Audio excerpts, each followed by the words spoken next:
choose one outboard brand and horsepower, both for fishing in Florida and in Canada. On my G3 boat, it would definitely be a Yamaha 115 horsepower 4-stroke outboard. The reason is simple. The 115 has lots of torque and power to get up and go, but it also idles low enough that you control it 2 miles an hour, even for walleye. So it's a very versatile outboard and very fuel efficient. I fish a lot, and I can put up to 100 hours on a 115 Yamaha in about 2 months. So I try to take care of my outboard. So what I do is I do the oil changes on my own. It's very simple.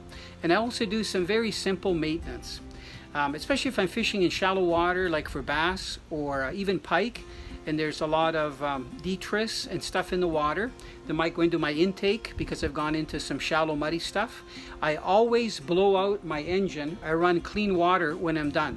Let me show you how easy it is to do. Yamaha has an excellent simple flushing system that's right on the side of the outboard.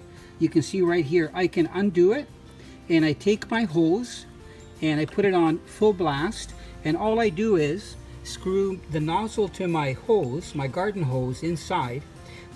The first thing I do is let water run through the lower unit of the outboard to make sure that if there's anything in there, it's out of there.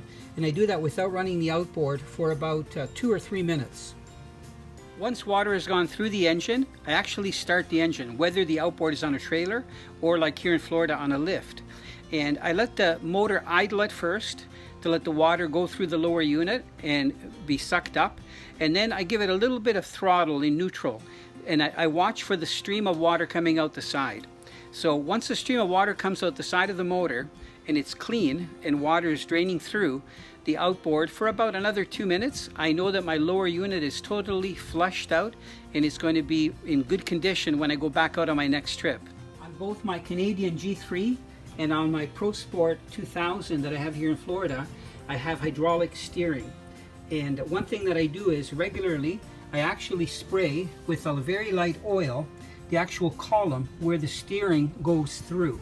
I find that it's very easy to pick up dust, and in salt water, salt that actually dries on the cylinders, and sometimes the steering gets tight. Those are just 2 very simple tips of maintenance that can really improve the way your engine is performing and handling, and to ensure that your engine won't overheat from having debris that's being sucked up when you're running in shallow water, and also to make sure that your steering is nice and smooth the way it should be. That way you can concentrate on fishing.